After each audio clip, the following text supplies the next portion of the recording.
The right to remain silent. Anything you say can or will be used against you. You have the right to have an attorney present. If you cannot afford one, one will be appointed to you, sir. On July 7th, 2024, witness 1 stated that he observed the defendant arguing and then striking the complaining witness with a closed fist to her head. The complaining witness is the girlfriend of 5 years. The complaining witness fell to the ground and then the defendant hit her in the face again. Witness 2 tried to intervene, telling the complaining witness to run and then running into the Kroger asking for security. Once security was outside, the defendant threatened security to ignore what was going on and to mind their business. Witness 1 called the police and the complaining witness walked away from the scene. The defendant struck the complaining witness again with a closed fist to the head as she was walking off. The complaining witness stated the defendant was intoxicated and did not want the defendant to go to jail.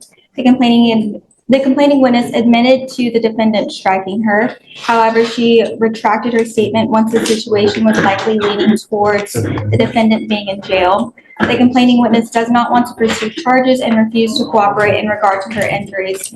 Law enforcement officers observed bruising on her right cheek and neck area of her head. The complaining witness advised she would remain in contact with the defendant and the defendant stated, "I got her a ring, therefore I can do whatever I want to her." I got her a ring, so he can do whatever he wants. And I've got your bond, so I can do whatever I want. And I'm ordering you now as a condition of your bond not to consume alcohol, illegal drugs, or unprescribed controlled medication, and not to have contact with this person. Do you understand? I'm now issuing what's called a magistrate's order for emergency protection that identifies Lindsay and Edmund as a protected individual. You cannot commit family violence or an assault against this person, commit an act in furtherance of an offense under section 42.072 of the Texas Penal Code, which is the stalking statute. Threaten, harass, use another person to communicate a threat or harassing behavior. You can do none of this. No weapons or no going within 200 feet of where she lives or where she works. You understand? You violate these conditions, the state can and will file a violation of a protective order against you. As it stands now, Mr. Aris Mendez, no alcohol, no dope, and no contact. Otherwise, I'm going to put you in jail and I'm going to make your bond sky high. Do you understand me, sir? Yeah. Do you have any prior criminal history? The bond is set high for someone who, that's why, please, if you can run an NCIC, because the bond is higher than what normally would have, someone would have with no criminal history. We can't speak on the bond decision, Your Honor, but with regards to this history. Nothing? Okay. How old are you, sir? What do you do for a living? What select I work at a warehouse. How much money do you make a month? Who do you live with? Did you graduate from high school? Now we're going to start working on that. I will give you a lawyer today. You have 2 weeks to figure out how we're going to get started to work on getting your high school diploma. You must get online, start researching how to get your GED. I want you to do that. You come back in 2 weeks. If you've done nothing, life for you is not going to go well with me. You get my drift. You have 2 weeks to start researching how to get your GED, to get your high school diploma. You cannot walk around life without, at the minimum, having a high school diploma. You and I are going to work on that together. And if you don't, I will put you over my knee like a little child and I'm going to spank you with a ton of jail time. Do you understand? Yeah.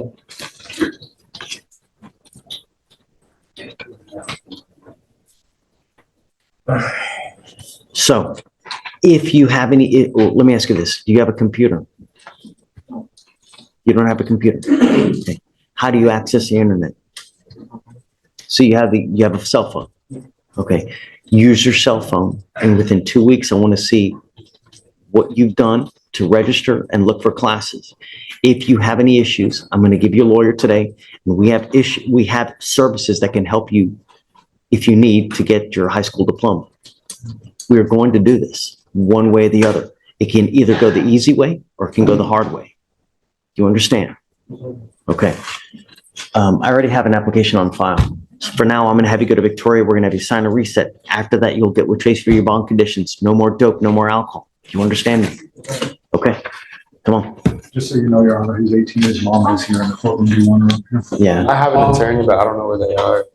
Yeah, they're always running late. Don't worry. I know them well.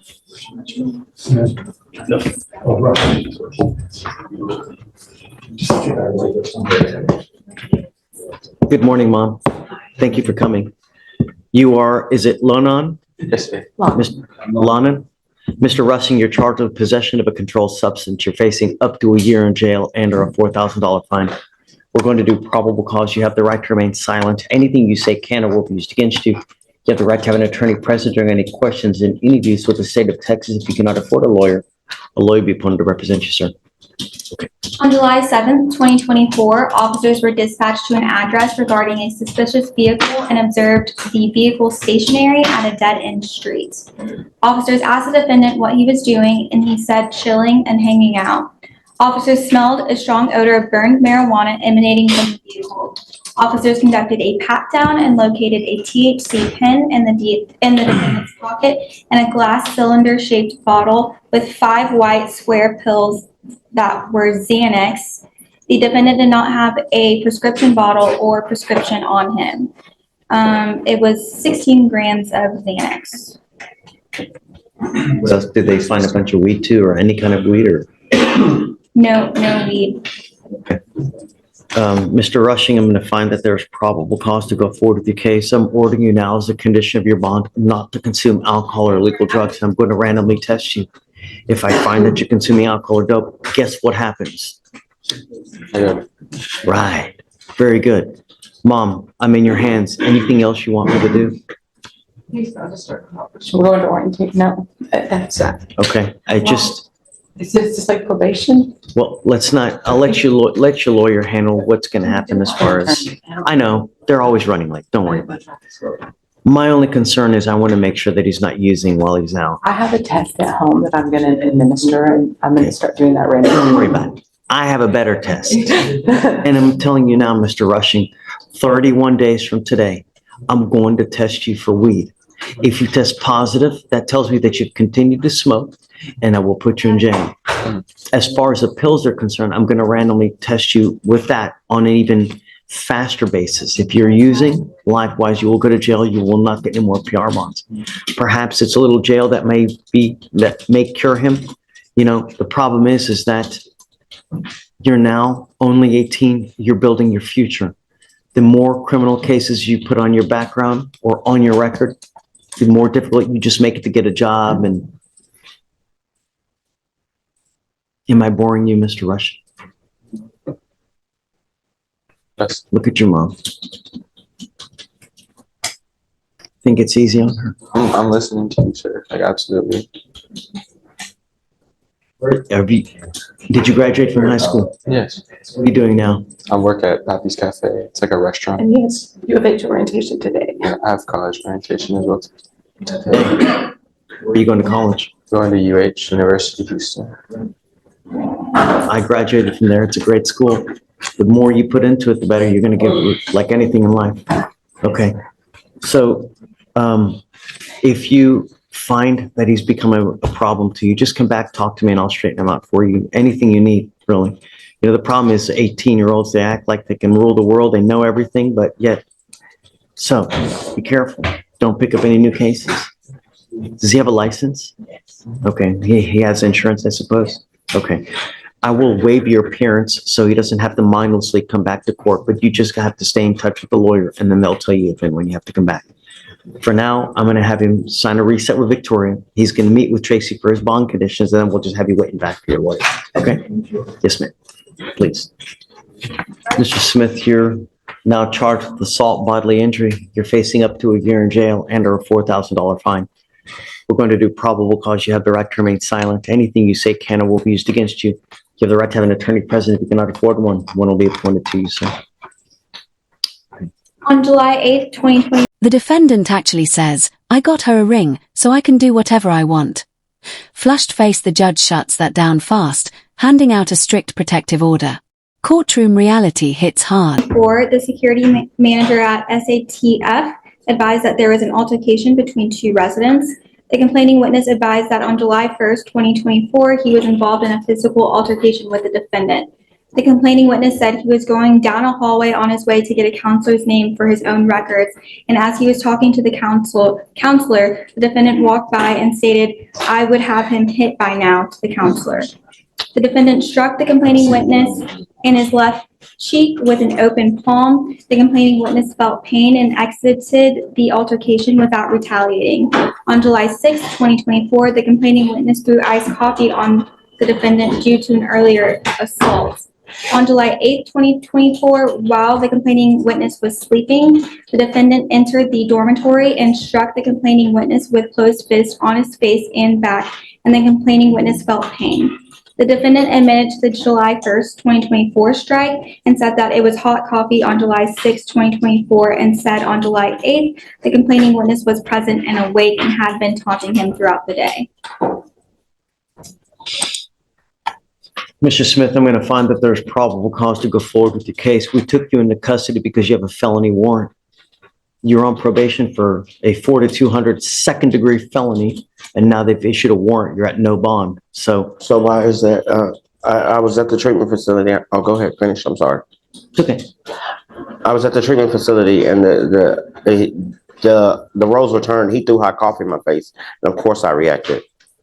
So Let you guys get down to that at a later time. I don't know. We will get all the evidence, and the evidence is going to point to whose story is correct because there's always two sides. I just don't know, and it's too early to find out. I wanted to let you know why we're taking you into custody because you're on felony probation.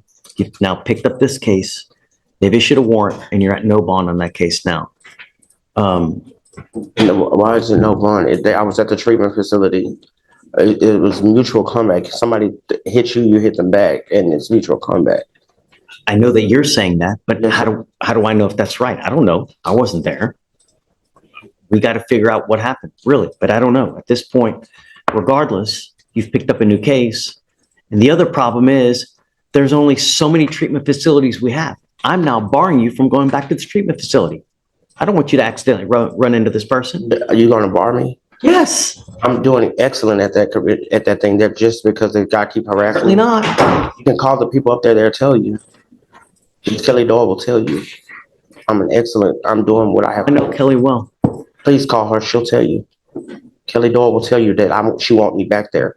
Okay. For now, I'm ordering you now not to have any contact with the complaining witness, How long? not to be in possession of weapons. The problem is that if this person is still over there, I don't want you to accidentally bump into them. So regardless, it's the felony court that's going to send you to whichever facility that you're going to go to. I don't have any control over where you go to. I was going to be done next month. The other kicker is this, while this case is open anyways, you're not going to go to any facility until this case is over. So I will appoint you someone today. We'll figure out where we're going to go from here. And then at some point, we'll get you back into the facility. Or another equal. Kelly, you talk to Kelly, please. But it's the felony court.